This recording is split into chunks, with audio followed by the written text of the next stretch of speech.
What's up, everybody? SuperX fan here for another weekly update. So, lots of good stuff to talk about this week. The first and most interesting thing, I think, for a lot of enthusiasts is about this Ford Focus ST prototype that's been running around the Nürburgring for testing. And there's not much that's changed, except there's some weird masking tape stuff over the front fenders there, front bumper area that could, some people are saying it could be some new aero bits and things like that. Now, we know, they came out with the Ford Fiesta ST200 in Europe, but we never got an upgraded Fiesta here, at least not yet. And so we're thinking this could be a European version that's, going to have a horsepower bump. But this article in Autoblog made a good point that, with the Focus RS being 350 horsepower, and then you have the standard Focus ST with 250 horsepower, there's a 100 horsepower gap that surely they could have an upgraded, Focus ST with, between maybe 280 to 300 horsepower. That would be a really nice midway point for those that don't want an absolutely bonkers hardcore RS, but want something a little bit faster than the 250 horsepower out of the Focus ST. So makes sense. Who knows? I think what we are looking at is most likely a European thing here, but hopefully Ford will bring some updated or enhanced Focus ST and also Fiesta ST to the States soon. Speaking of Ford, though, over this past week, when the Ford GT order application process went live, 7,000 people have already submitted applications for one of these vehicles. So, 7,000 applications for what Ford has already said is only 500 cars that they're making, at least currently. It's over the course of 2 years, 250 cars each year, and 7,000 people want these 500 cars. So who knows, maybe Ford will build the Ford GT for longer than 2 years, but even still, as you can imagine, it's going to be a very competitive application process. And Ford has said in the past they'll favor people that bought the previous generation Ford GT brand new back in the mid 2000s, and also give preferential treatment to people that are business associates and things like that with Ford, and have dealings with Ford and all that kind of stuff. But that doesn't mean that normal people that didn't buy the previous Ford GT and don't have connections with Ford, I'm sure there'll still be enough cars to go around for those people as well. But it will still be very competitive. So interesting to hear that. Now, last week I talked about the Aston Martin GT8, which is going to be a new version of a hardcore Aston Martin Vantage. And last week, as I was filming, they had just had spy shots, but then like a few hours later, they posted the real thing. So here it is, totally uncovered, the brand new Aston Martin GT8, which takes cues from the Le Mans car, of course, and looks pretty cool, I think, especially in that green with lime green accenting. And so they're going to be pretty rare. They're only building 150 of them, and none of them are coming to the United States, so it's strictly a European affair. And it's a little more horsepower over the standard Vantage V8, 446 horsepower now. And like I said, though, very rare and not even coming to the States, so very, very limited. But cool they're making it nonetheless. It comes either with a manual or with the paddle shift 7-speed automated manual transmission that they have. So great to see that. For some new cars for the ordinary type of person, Subaru has just unveiled the 2017 Forester refresh, and very minor changes, but they want to make sure they stay on top. This was the #1 selling vehicle for Subaru last year, and continues to be so this year, and so they want to make sure that they continue to keep it fresh and attractive for buyers. And so you can see they have some new updated headlights there with the C-style LED treatment there, and also a new front bumper, which as a little more refined in the past, and it takes cues from the current Impreza refresh and stuff like that. You have some slightly updated taillights in the back. The main news, though, with this is the EyeSight safety system, which has been upgraded and has a lot more additional features now. So this whole tech suite that they're going to have now includes lane keep assist, but it also has high beam assist, steering response, headlights, reverse automatic braking, so if you're backing up, it stops before you back into something, all that kind of stuff, which is good. A cool thing is they continue to offer the Forester XT, the turbocharged one that has 250 horsepower. The great thing is that the XT now gets the torque vectoring tech out of the WRX now, so it makes it even closer to more versatile WRX, and so it'll obviously handle a little bit better, I think, with those improvements. But I thought the Forester XT was a great vehicle whenever I reviewed one last year. And so yeah, they also said they've improved the fuel economy slightly. So for the actually for the XT model, that's the main improvement is now it's got 2 more miles per gallon in the city and 1 mile per gallon higher combined. So 26 in the city, 32 on the highway, 28 combined. So great to see that. And some other updated stuff is Honda has just released the new 2017 Accord Hybrid, which looks good, a little bit more futuristic than a standard 2017 Accord. And so it's mostly the same kind of technology that they used in the previous Accord Hybrid, which isn't a bad thing.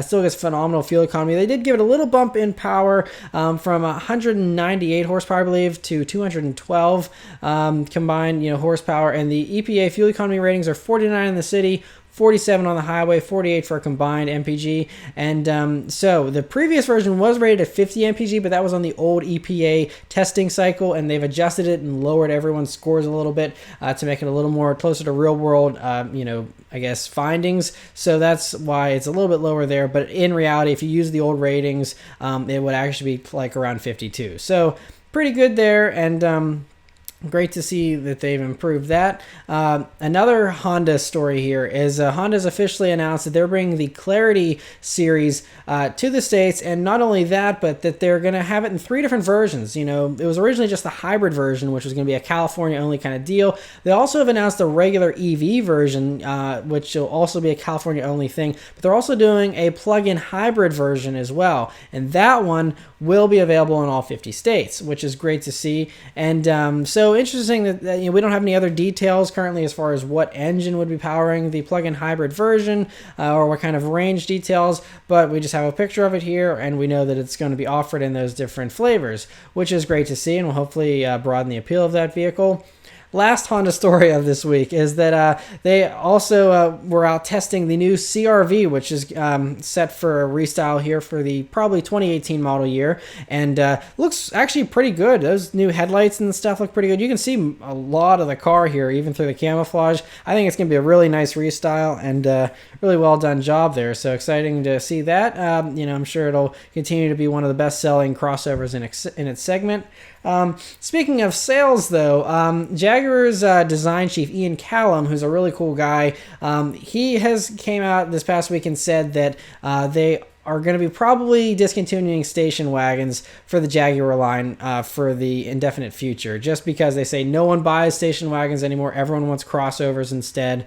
And it's really a shame with, the XF Sport Brake that was, unveiled last year and was, a really cool looking thing and a great performer as well. It's sad, but they're saying that if their focus is now on the F-Pace and all that kind of stuff, and no one is really interested in station wagons. The Germans can keep doing it because in Germany station wagons are still very popular. So they continue to build them for the Germans, and us over in America and the rest of the world get the trickle down effect of that and still receive wagons. But aside from that, it seems like the station wagons are quickly dying out, which is unfortunate. But for some more exciting Jaguar news, there's a rumor that they could be reintroducing inline 6 engines, which are the glorious engines that made Jaguar famous in the sports car world to begin with back in the 60s and 50s. And so now it's not totally confirmed just yet, but it would be a variation of the inline 4 turbo engine that they're currently using. And so it would just obviously have the 2 additional cylinders, but it would be the new main engine that they would be using to replace the V6s with. All these supercharged V6s they've been using for quite some time now. This would replace all of those, most likely with a turbocharger instead of the supercharging. And I've heard rumors of the different power outputs that it could be made for 300 horsepower, 400 horsepower, and 500 horsepower individually.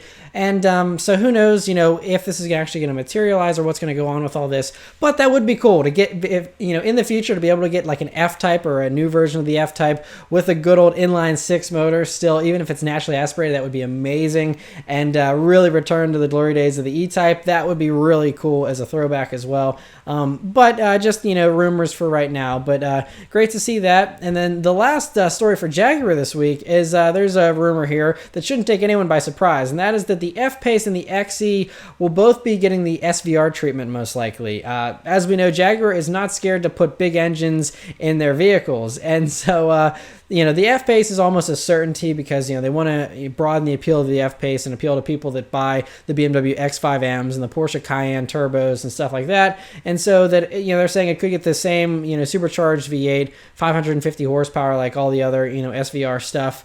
And would be great to see that. Even maybe the 575 horsepower motor out of the F-Type SVR would be great. The XE is still a little bit up in the air, but they do want to make like an M3 competitor. But they say apparently there's a few people in Jaguar that are worried about the eco perception that the public may have about Jaguar, and they don't want to make it seem like they're totally all about huge gas burning, loud, obnoxious V8s. And so I guess there's a few people hesitant about putting a V8 in the XE. But if you want to compete with the M3, that is the best way to do it. Give it a ton of horsepower in that already phenomenal chassis, and you'd be set with a winner there, I think. So fingers crossed. Jaguar, it seems like they always end up getting the cool stuff made. So hopefully the enthusiasts win out and get an XE with a supercharged V8. That would be pretty glorious.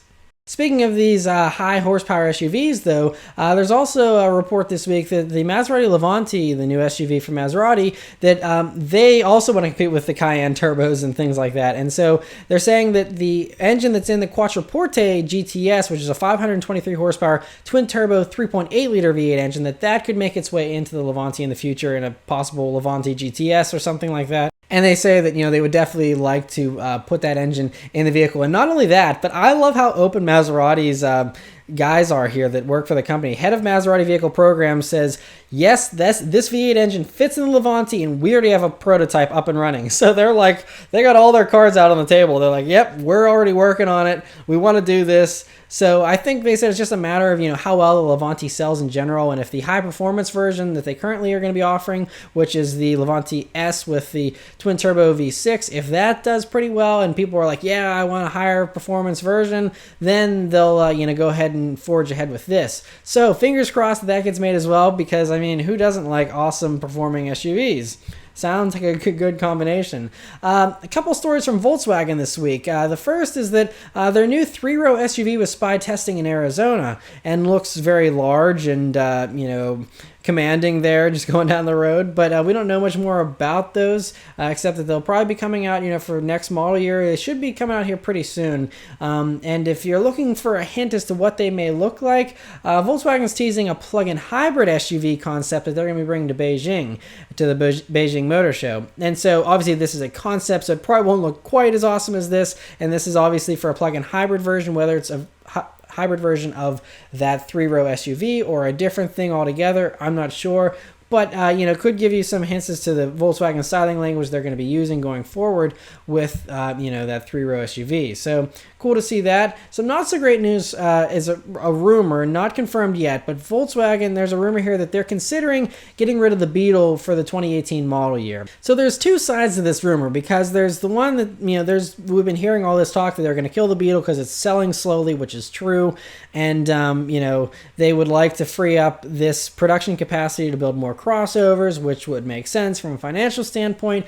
But then there was a report last year from one of their high up guys at Volkswagen that confirmed they're doing a third generation model that's going to be based on the new MQB platform, and that it's already under development. So whether they had a new Beetle, kind of in development stages and they decided to just kill the program, or if they just decided, no matter what, we're not doing this regardless of, any possibilities for a new one, I'm not sure. Again, this is not confirmed, but it would be sad to see the Beetle go, because it's, obviously the car that made Volkswagen famous.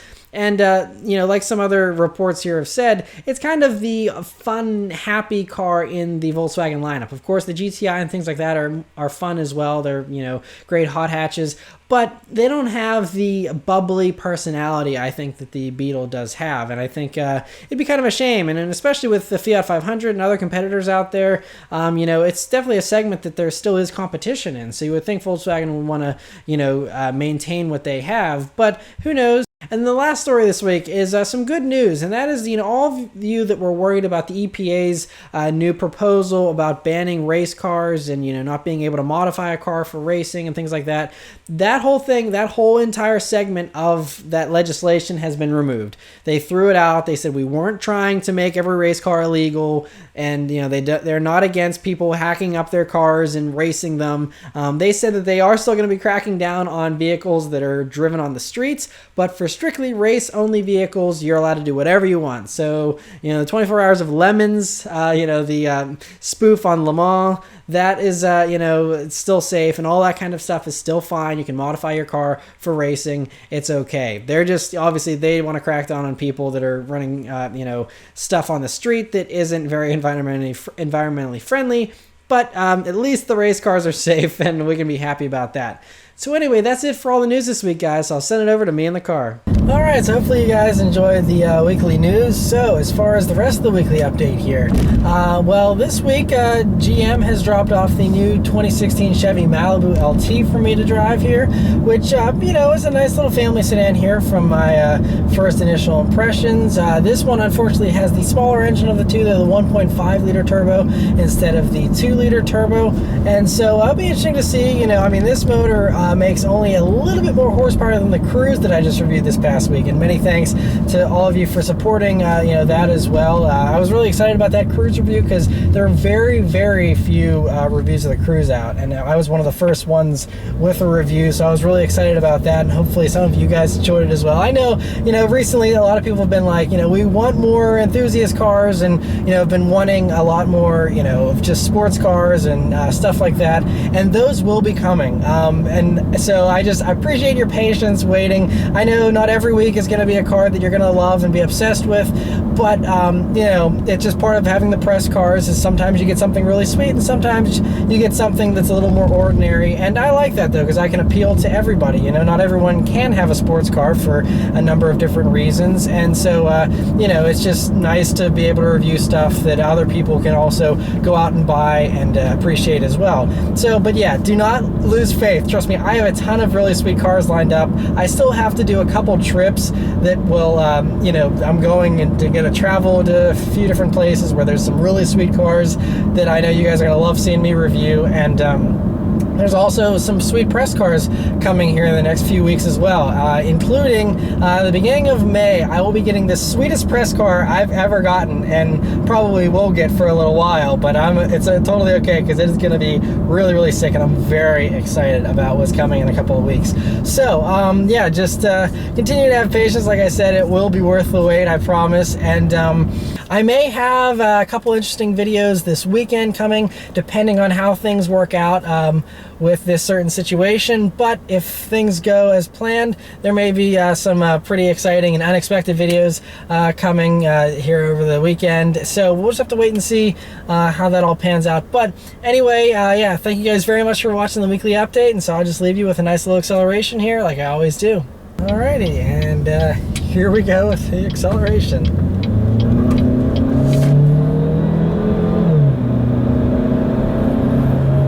Okay, so yeah, this isn't the fastest of things. Like I said, it's a pretty small little 1.5-liter turbo, although this Malibu has lost a good amount of weight over the previous version, so it is lighter. This thing only weighs about 3,100 pounds, so not too heavy, but still a little tiny engine that has quite a lot of work to do. So things 0 to 60 times like 8.5 seconds. So again, if you're looking for something fast in a straight line, this is not the pick. The 2.0T would probably be the better way to go if you want a faster Malibu. Anyway, thank you guys very much for watching. I'll see you next time. Take care.